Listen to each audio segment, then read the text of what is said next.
بسم اللہ الرحمن الرحیم۔ السلام علیکم دوستو۔ تدبیر اور تقدیر دونوں کا سفر ساتھ ساتھ چلتا ہے۔ جب تدبیر اختیار کی جاتی ہے تو تقدیر کے کئی پہلو تدبیر کے ہم نوا بن جاتے ہیں۔ تدبیر ایسے پھول کی مانند ہے جو تقدیر کے جلو میں ہی پنپتی ہے، لیکن تقدیر کو نئے آنگ سے آشنا کروا دیتی ہے، اور تدبیر اور تقدیر کے معاملات ایسے ہو جاتے ہیں کہ خالق مخلوق کی جو اپنائی ہوئی تدبیر کو ہی تقدیر کا درجہ دے دیتا ہے۔ گویا کہ جو مخلوق نے تدبیر اپنائی ہوتی ہے، میرا رب اس کو تقدیر کا درجہ دے دیتا ہے۔ خوبصورت سے خوبصورت شے جب گندگی میں گرتی ہے تو اس کے ارد گرد گندگی لگ جاتی ہے۔ بے شک وہ گندگی بعد میں اتر جاتی ہے، لیکن اس گندگی کا جتنا وقت اس شے کے ساتھ گزرتا ہے وہ اس خوبصورت شے کو بھی کسی حد تک آلودہ کر دیتا ہے۔ خوبصورت شے کی خوبصورتی پر بھی انگلیاں اٹھنا شروع ہو جاتی ہیں۔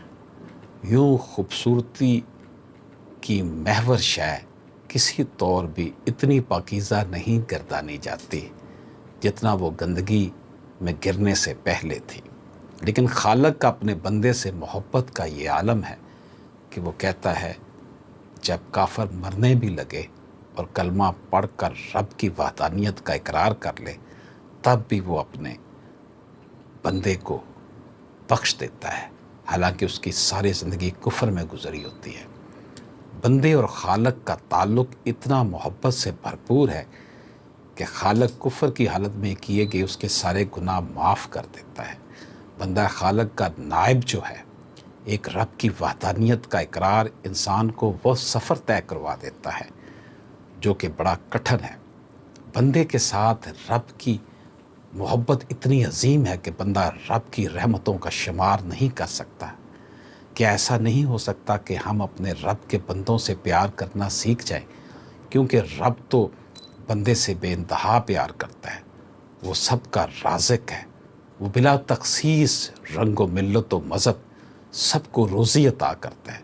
جو اس کو مانتے ہیں ان کو بھی دیتا ہے، اور جو نہیں مانتے ان کو بھی دیتا ہے۔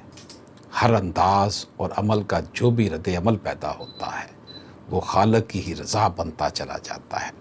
سوچنے اور سمجھنے کی بات ہے کہ خالق اور مخلوق کے رشتے میں کتنی محبت ہے کہ خالق اپنے بندے کی رضا کو اپنی رضا بنا لیتا ہے۔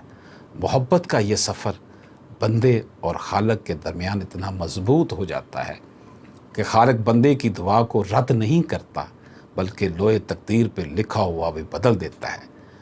بندے کی رب کے ساتھ محبت کا یہ عالم کہ بندہ خود کو فراموش کر دیتا ہے اور اپنی ایک ایک خواہش کو اپنے خالق کی رضا پہ قربان کر دیتا ہے۔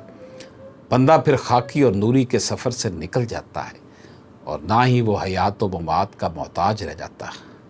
خالق اس کی روح کی حقیقتوں کو جب اس پر آشکار کرتا ہے تو پھر اس دنیا یا اس دنیا میں فرق صرف ایک سفر کا ہی رہ جاتا ہے۔